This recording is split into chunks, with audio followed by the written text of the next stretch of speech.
ప్రభును రక్షకుడైన యేసుక్రీస్తు నామములో మీ అందరికీ నా హృదయపూర్వక వందనాలు తెలియజేస్తున్నాను. గడిచిన కాలమంతయు మనలందరినీ కాచి కాపాడి సజీవ లెక్కలు ఉంచి ఈ ఉదయకాల సమయంలో మరొక ఇచ్చినందుకు ఆయన దేవాదేవునికి మహిమ ఘనత ప్రభావములు ఆయనకే చెల్లును గాక. మనము దేవుని నమ్ముకున్న విశ్వాసులుగా సేవకులుగా ఉంటున్న మనము స్వయంగా పనిచేసే విషయంలో మనం ముందుండాలి. ఇంద్రియ నిగ్రహం గల ఆత్మ దేవుడు మనకి ఇచ్చాడని గ్రహిస్తూ దేవునికి ఇష్టమైన సేవ చేసేవారుగా ఉండాలి. మనం అంటే మనస్సును ఆధీనంలో పెట్టుకొని కోరికలను నియంత్రించుకోవటం. అందుకే దైవభక్తి విషయంలో నీకు నీవే సాధనం చేసుకో అన్నమాట మనం జ్ఞాపకం చేసుకుంటున్నాం. ప్రతిరోజు మనము సాధనం చేసుకోవాల్సిన వారమే. కొంతమంది ఎట్లా ఉంటారంటే బ్లేడ్ లాగా ఉంటారు. అప్పుడప్పుడే చాలా షార్ప్గా ఉంటారు. తర్వాత ఆ బ్లేడ్ యొక్క పవరు లేక ఆ సన ఆగిపోయిందంటే అది దేనికి ఉపయోగపడదు. అదే ఒక మొద్దు కత్తిని దాన్ని వాడే కొందే లేక పారను వాడే కొందే ఎంత షార్ప్ వస్తుందో అది ఎంతో ఉపయోగకరంగా ఉంటూనే ఉంటుంది. కనుక మనం ఉపయోగకరమైన వారు ఉండాలి, కానీ అప్పటికప్పుడే ఒప్పొంగే వారుగా ఉండటం వలన ఉపయోగం లేదని దేవుని వాక్యం ద్వారా మనం జ్ఞాపకం చేసుకుంటున్నాం. కనుక దైవభక్తి విషయంలో నీకు నీవే సాధనము చేసుకోవాలని మనం జ్ఞాపకం చేసుకోవాలి. ఆటలు ఆడే వ్యక్తి బహుమానం కోసం ఎంత ప్రయాసపడతాడో మనకు తెలుసు. అంతేకాకుండా ఒక సైనికుడు ఎంత కష్టపడితే ఆ సైన్యంలో ఉంటాడో మనకు తెలుసు. ఒక వ్యవసాయకుడు తనను ఒక బిడ్డగా చూసుకుంటూ తన ఇంటికి గింజలు వచ్చేంత వరకు ఎంత మెలుగుగా ఉంటాడో మనకు తెలుసు. కనుక మన దేవుని విషయంలో మనగా స్వయం శిక్షణ కలిగిన వారుగా ఉంటూ మనమే పరిశోధన చేసుకుంటూ సరి చేసుకుంటూ మనం దగ్గరే అయ్యేవారుగా ఉండాలనేదే పౌలు గారు తిమోతితో హెచ్చరిక చేస్తూనే ఉన్నాడు. కనుక స్వయం శిక్షణ ఒక ఆయుధంగా వాడిన తిమోతిని మనం చూస్తాం. దాన్ని బట్టి విజయాన్ని పొందుకున్నట్లుగా మనం చూడగలము. కనుక మనము చేస్తున్న పనులు దేవుని దృష్టిలో అది చిన్నదిగా ఉంటూనే ఉంటుంది. చాలా మంది పరిశుద్ధాత్మ సహాయంతో దేవునికి ప్రేరణతో స్వయం శిక్షణ కలిగి ఉంటూ ఉంటారు. అయితే ఈ స్వయం శిక్షణ లేక సొంతగా పనిచేసే విషయంలో మనము ఇష్టపడితే ఆ విషయాల్లో మనము కష్టంగా అనుకోకుండా ఇష్టంగా మనం పని చేసుకుంటూ ఉంటే ఈ స్వయం శిక్షణ కూడా అవసరం లేదనుకుంటా. ఈనాటి కాలములో చాలా మంది కష్టంగా కనబడుతూ ఉంటుంది.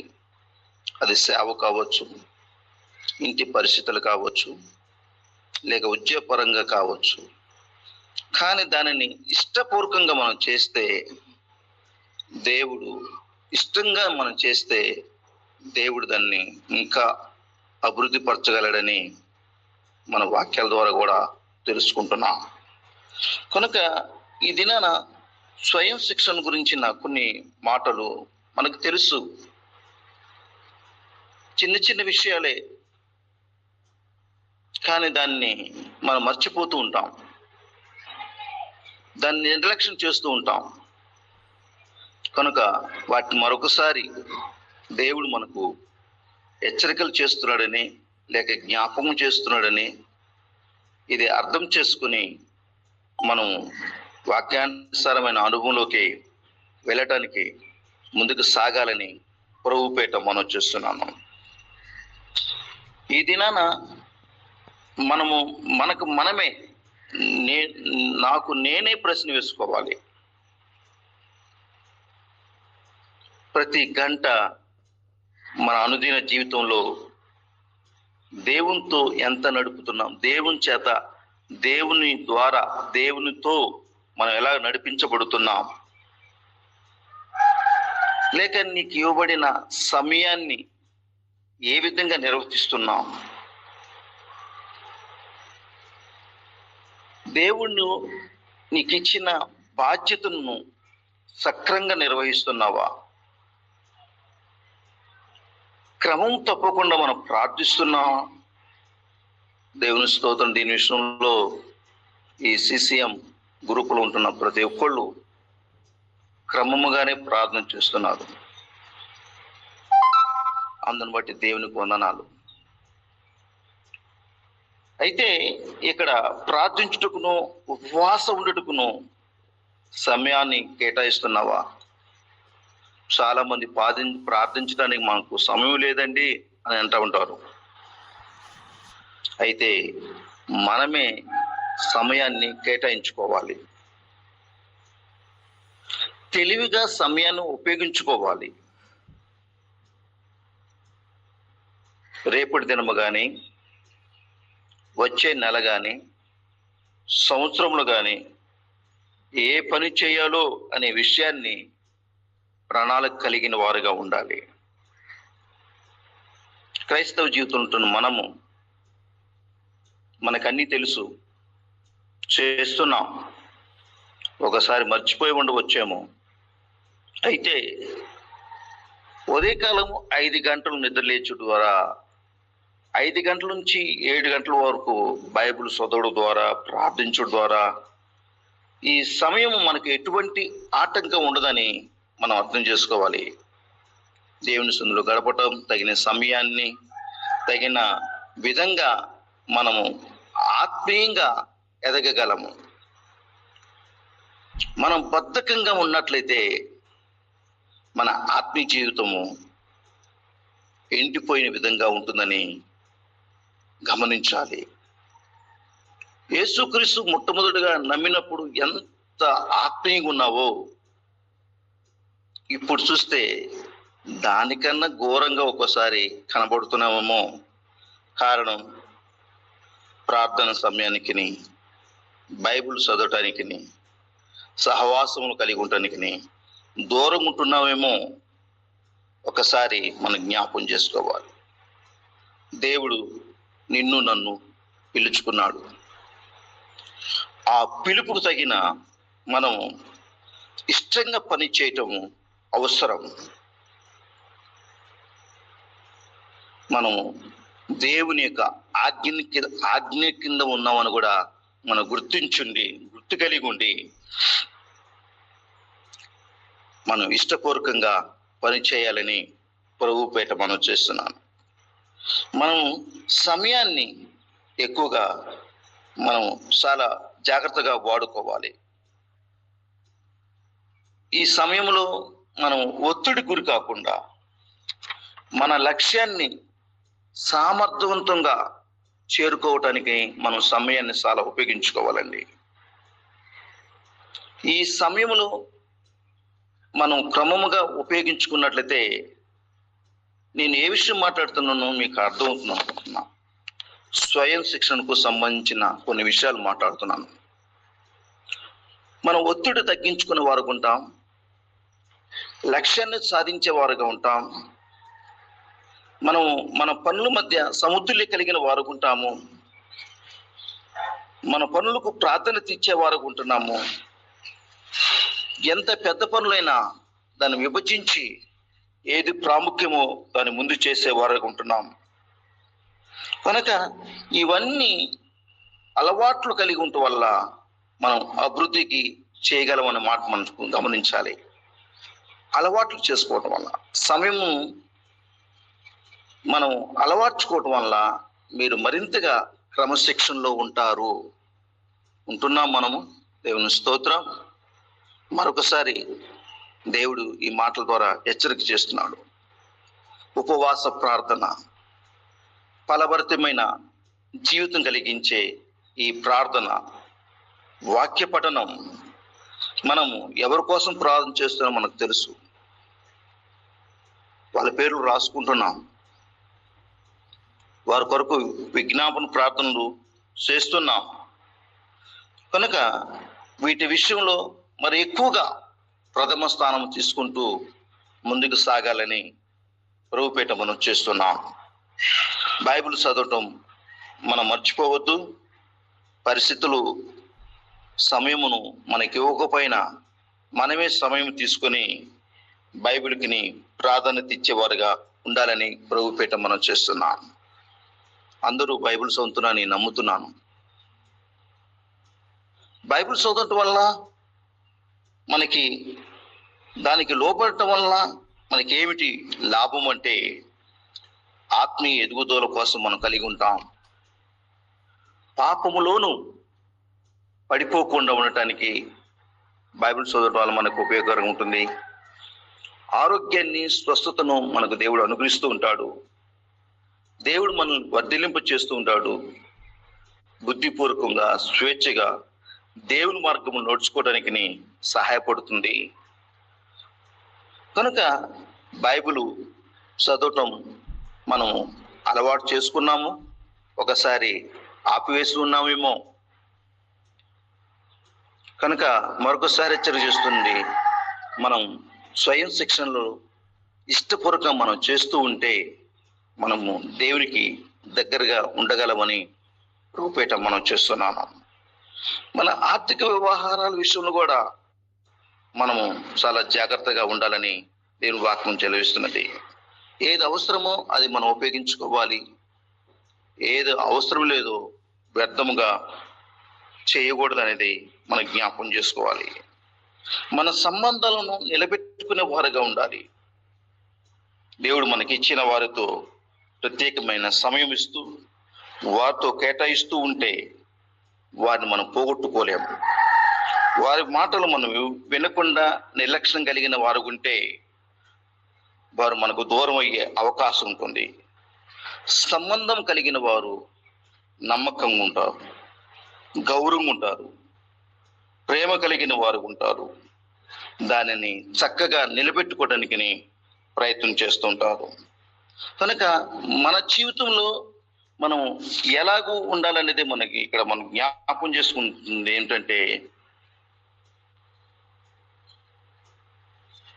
సమయాన్ని ఉపయోగించుకుంటూ ఉపవాస ప్రార్థనలో, చదువుకున్నట్టులో, ఆర్థిక వ్యవహారంలో సంబంధాలను మనం కాపాడుకున్నట్లయితే స్వయం శిక్షణ కలిగిన వారుగా ఉంటూ మనము దైవభక్తిలో మనకు మనమే సాధనము చేసుకోగలమని ప్రభుపేట మనం చేస్తున్నాము.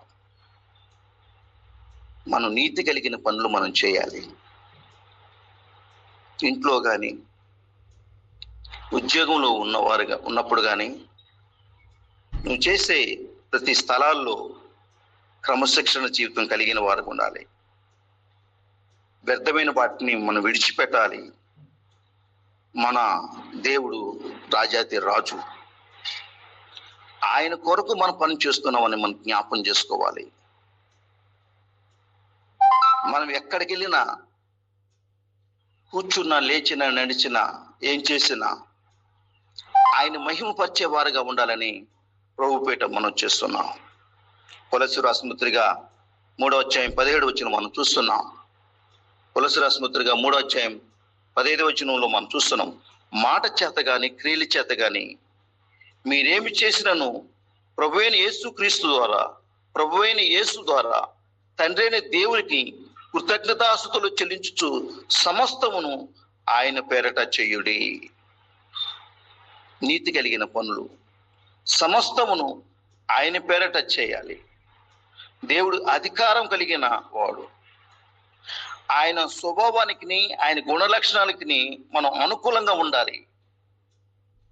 భూమిపై ఉంటున్న మనము దేవునికి ప్రతినిధులుగా ఉంటున్నాం.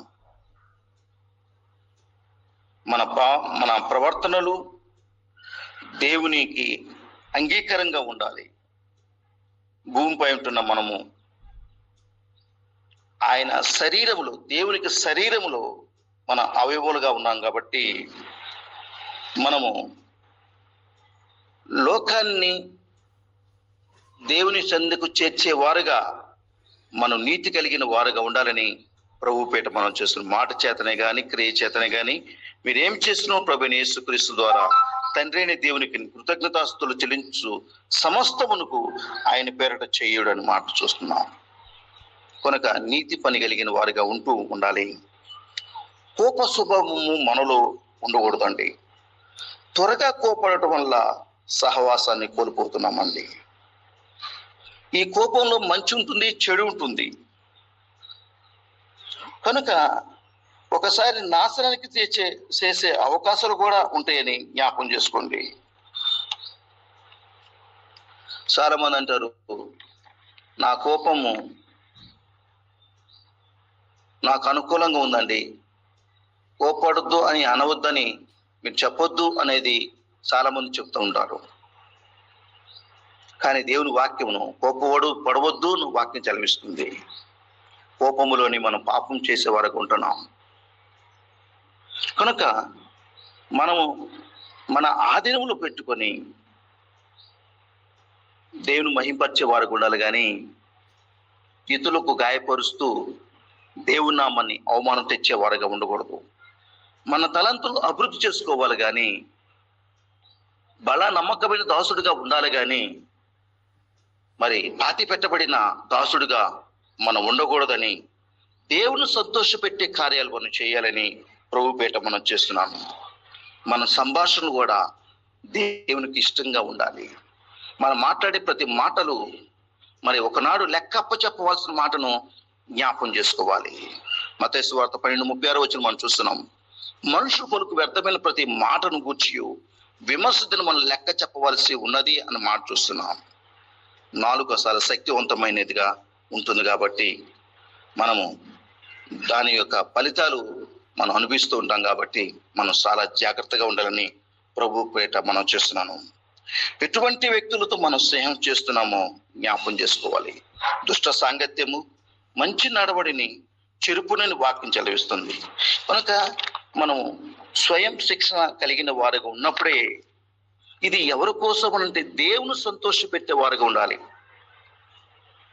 మన సంతోషం కోసం కదా, ఇది దేవుని సంతోష పెట్టే వారుగా ఉండాలి. అందుకే రోమరాసు పత్రిక 5:15 చూస్తున్నాము. క్రీస్తు కూడా తను తాను సంతోషపరుచుకొనలేదు అన్న మాట చూస్తున్నాం. ఆయన వచ్చిన పనిని తుదముట్టించుట కోసము ఆయన వచ్చాడు.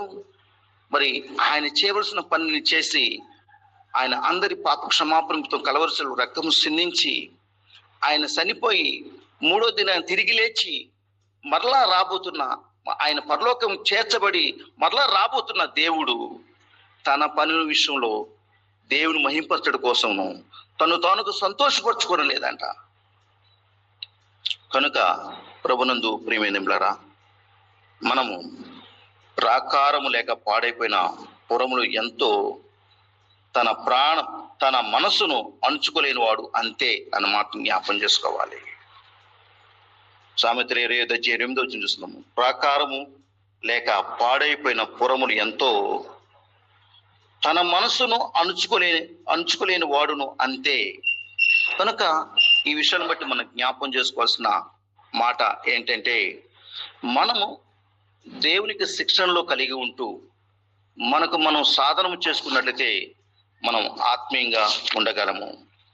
అది సమయము, ఉపవాస ప్రార్థనలు, బైబిల్ చదువుట విషయంలో, మరి సంబంధాలు కలిగే విషయంలో, ఆర్థిక వ్యవహారంలో, నీతి పని విషయంలో, కోపమును విషయంలోను, మన తలంతుల విషయంలోను, మన సంభాషణల విషయంలోను మనం చాలా జాగ్రత్తగా ఉండాలి. మనముగా సాధన చేసుకొని మన మనసును ఆధీనపరుచుకొని దేవుని మహిపరిచే వారిగా ఉండాలని ప్రభు పేట మనం చేస్తున్నాము. కనుక క్రీస్తు కూడా తను తాను సంతోషపరచుకొనలేదని రోమరాస్పత్రిక 10 అధ్యాయం 3 మనం చూస్తున్నాం. కనుక ఈ మాటలన్నీ బట్టి మనకు అర్థం చేసుకోవాల్సిన విషయము ఏంటంటే, మనము సాధన చేసుకోవాలి. ఇంద్రియ నిగ్రహం గల ఆత్మను దేవుడు మనకి ఇచ్చాడనేది మన జ్ఞాపం చేసుకొని, దేవుని చిత్తానుసారంగా దేవునికి ఇష్టపూర్వకంగా ఉంటూ దైవభక్తి విషయంలో నీకు నీవే సాధన చేసుకోమని కోరుకుంటూ, తిమోతి ఈ విధంగా చేయటం వలన అతడు దేవుని మహిమకరంగా విజయం పొందుకున్నాడు. మనం కూడా అటువంటి విషయంలో ముందుకు సాగాలని కోరుకుంటూ ఈ నా మాటలు ముగిస్తున్నాను. దేవుడి మాటలు మన వినికిడిలో దేవుడు దీవించును గాక. ఆమేన్.